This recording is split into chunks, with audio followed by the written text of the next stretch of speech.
Hi everyone, welcome back to my YouTube channel biology by KD sir. आज के इस video session में हम लोग चर्चा करेंगे संघ एकाइनोडर्मेटा और हेमिकार्डेटा पर। तो सबसे पहले आइए हम देखते हैं संघ एकाइनोडर्मेटा को। संघ एकाइनोडर्मेटा को हम लोग सूल युक्त प्राणी भी कहते हैं। सूल का मतलब हुआ कांटे नुमा संरचनाएं होती हैं। इनका जो पूरा का पूरा शरीर होता है, इस संघ का जो जितने भी प्राणी होते हैं उनके पूरे शरीर में अंतःकंकाल जो होता है वो कैल्शियम का बना होता है। कैल्शियम से पूरा का पूरा बॉडी इनका बना होता है, जो इनका इंडोस्केलेटन होता है। साथ ही इनके पूरे शरीर पे कुछ कांटे नुमा संरचनाएं भी पाई जाती हैं जो दूसरे जीवों से इनकी सुरक्षा करती हैं। इसी कारण से इस संघ के प्राणी को हम लोग क्या बोलते हैं, एकाइनोडर्मेटा कहते हैं। अर्थात इनका जो शरीर होता है वो शूल युक्त होता है, कांटे से पूरा गुहा रहता है। पूरे के पूरे बॉडी पे छोटे छोटे कांटे पाए जाते हैं जो क्या करते हैं, दूसरे प्राणियों से इनकी सुरक्षा करने में सहायता करते हैं। अब ये जो संघ एकाइनोडर्मेटा के प्राणी होते हैं ये समुद्रवासी होते हैं। अर्थात ये ज़्यादातर इस संघ के जो प्राणी होंगे वो समुद्री जल मैराइन वाटर में ही पाए जाते हैं। साथ ही इनमें अंगतंत्र स्तर का संगठन देखने को मिलता है और इनका शरीर जो होगा वो बहुकोशिकीय होता है और त्रिस्तरीय होता है। और इसके साथ ही जो वयस्क एकाइनोडर्म होते हैं इनमें जो अरीय रूप से अरीय सम्मित होती है, एसिमेट्रिकल कंडीशन पाई जाती है। और जो लार्वा होता है इनका वो द्विपार्श्व रूप में बाइसिमेट्रिकल नेचर का होता है। अर्थात इसका मीनिंग क्या हुआ कि इनमें जो लार्वा स्टेज होगी, लार्वा स्टेज क्या होगा, बाइलेटरल सिमेट्री उसमें होगी। जबकि जब ये वयस्क हो जाएगा, एडल्ट हो जाएगा, तो पेंटामेरस रेडियल सिमेट्री इसमें होगी। अर्थात पंचतई अरीय सम्मित इनमें देखने को मिलेगी एडल्ट कंडीशन में। ये सभी प्राणी क्या होते हैं, त्रिकोरिक होते हैं तथा इनमें प्रगुही प्राणी भी होते हैं। त्रिकोरिक का मतलब ट्रिप्लोब्लास्टिक कंडीशन देखने को मिलती है और इनमें सिलोमिक कैविटी भी पाई जाती है। पाचन तंत्र पूर्ण होता है, मतलब इनका जो डाइजेस्टिव सिस्टम होगा वो पूरी तरह से विकसित होता है। तो जैसे हम लोगों में होता है पाचन तंत्र, सेम उसी तरह से इनमें भी पाचन तंत्र होगा, पर मानव जितना विकसित नहीं होगा। अर्थात इनमें भी मुख होगा, माउथ कैविटी होगी, साथ ही इनमें मलद्वार दोनों क्या होते हैं, पृथक होते हैं और दोनों एक दूसरे के पृष्ठ छोर पर पाए जाते हैं। तो जैसे ह्यूमन बींग्स में आप देखते हैं कि बिल्कुल एलिमेंट्री कैनाल का जो शुरुआती का हिस्सा होता है उसे हम लोग माउथ कैविटी कहते हैं और जो लास्ट हिस्सा होता है उसे एनस कहते हैं। उसी तरह से इनमें भी होता है, मुख अधर तल पर तथा जो मल द्वार होता है वो पृष्ठ तल पर देखने को मिलता है। यहाँ पे हम बात करते हैं कि इनमें जो खास रूप से इस संघ के जो प्राणी होते हैं इनमें जल संवहन तंत्र इस संघ की सबसे अत्यधिक विकसित कंडीशन होती है। अर्थात इनमें खास रूप से अगर आप देखेंगे तो जो जल संवहन तंत्र होता है वो विशिष्ट रूप से विकसित होता है। इसके साथ ही इस संघ के जो प्राणी होते हैं वो चलन के लिए, गमन के लिए, एक स्थान से दूसरे स्थान तक जाने के लिए और भोजन को पकड़ने के लिए भी इनके जो लोकोमोटरी आर्गन्स होते हैं, अर्थात जो गमन अंग होते हैं वो विकसित होते हैं।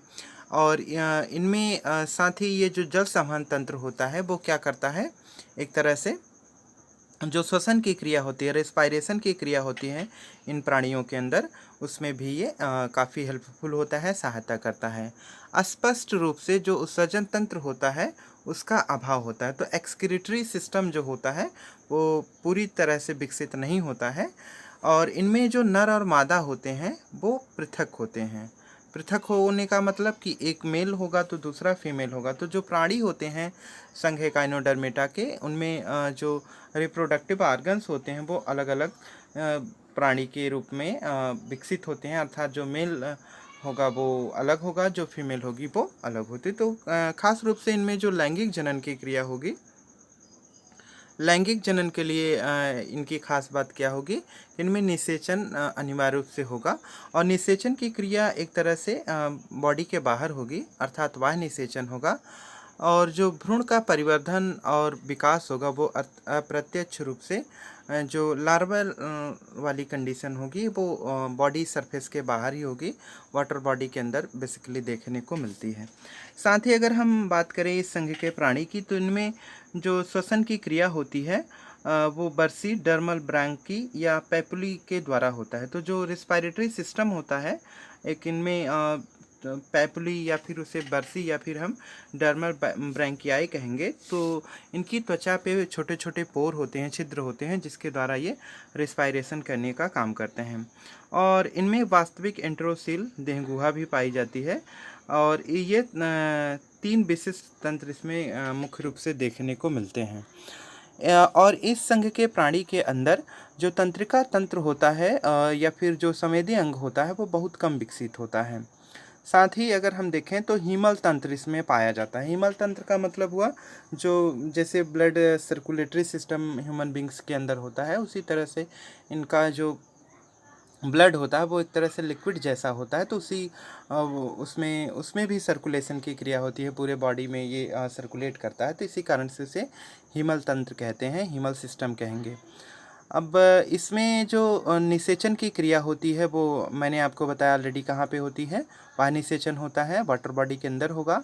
इनमें इन संघ की जो सबसे खास बात होती है कि इनमें भी रीजनरेशन की कैपेसिटी, जो पुनरुद्भवन की क्षमता होती है, वो प्रोटोजोआ के जैसे ही अत्यधिक होती है। मतलब जिस तरह से संघ प्रोटोजोआ जो होगा या किंगडम जो प्रोटोजोआ होगा, प्रोटिस्टा होगा, उस संघ के प्राणी के अंदर जो रीजनरेशन कैपेसिटी, पुनरुद्भवन की क्षमता होती है, सेम इसी तरह की क्षमता इस संघ के प्राणियों में भी देखने को मिलती है।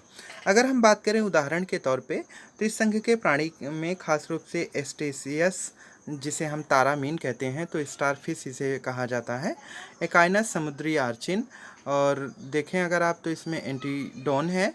एंटीडोन को हम लोग समुद्री लिली कहते हैं, कुकुमेरिया है समुद्री करकटी, या ओफियूरा भंगुर तारा। ये सब इसके मुख्य उदाहरण है जो इस संघ के प्राणियों में शामिल किए जाते हैं। तो यहाँ पे आप देख सकते हैं ये वाला जो फिगर है ये स्टारफिश का है, जिसे तारामीन बोलते हैं। और फिगर नंबर जो ब है यहाँ पे दिख रहा है, फिगर नंबर ब, ये भंगुर तारा है। तो इस तरह से आप यहाँ पे देख पा रहे हैं कि ये इस तरह का इनका स्ट्रक्चर होता है। पूरे बॉडी पे एक तरह से कुछ कांटेनुमा संरचना विकसित आपको दिखाई दे रही है। तो इस तरह से ये जो प्राणी होते हैं, यहाँ पे भी आप देख पा रहे हैं कि पूरी की पूरी बॉडी सरफेस पे आपको इस कांटेनुमा संरचनाएं देखने को मिल रही हैं। दूसरे कड़ी में हम यहाँ पे बात करेंगे संघ हेमिकॉर्डेटा के विषय में। तो आइए देखते हैं।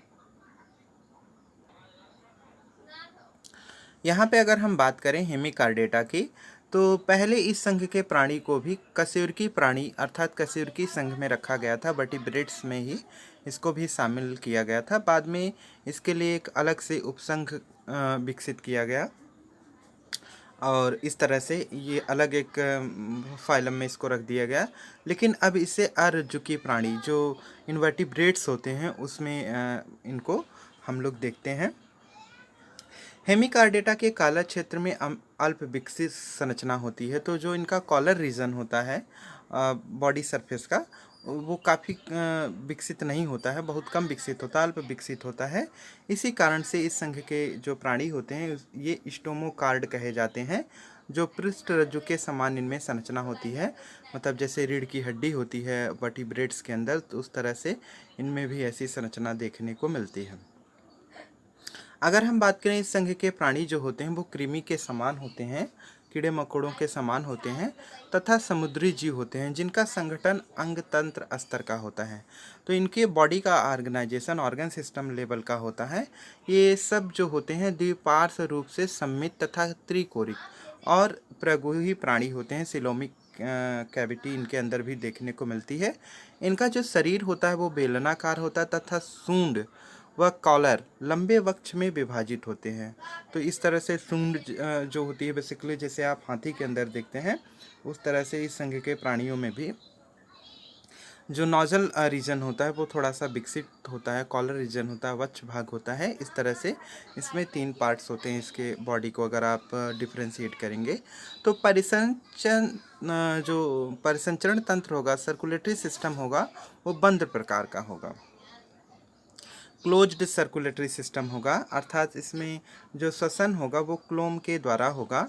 और सूंड जो होगी, ग्रंथि जो होगी, वो एक तरह से उत्सर्जी अंग का कार्य करती है।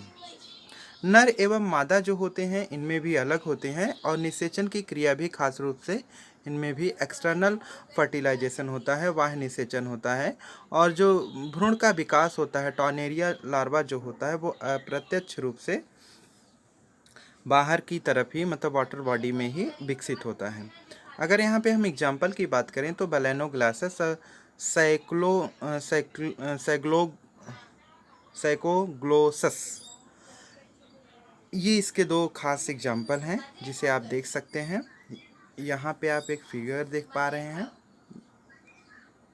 बैलेनोग्लासस का है, और इस तरह से इसका जो पूरा का पूरा बॉडी रीजन है आप देख पा रहे हैं। यहाँ पे एक सूंड वाला भाग है और ये कॉलर रीजन है सेकंड वाला यहाँ पर, और इस तरह से आप जो तीसरे रीजन पे देखेंगे इसका बॉडी जो है वक्ष वाला भाग है। तो इस तरह से ये जो हेमिकॉर्डेट्स होते हैं, ये इनका स्ट्रक्चर इस तरह से देखने को मिलता है। आज के वीडियो में बस इतना ही। नेक्स्ट वीडियो लेक्चर में हम लोग डिस्कस करेंगे संघ कार्डेटा को। धन्यवाद।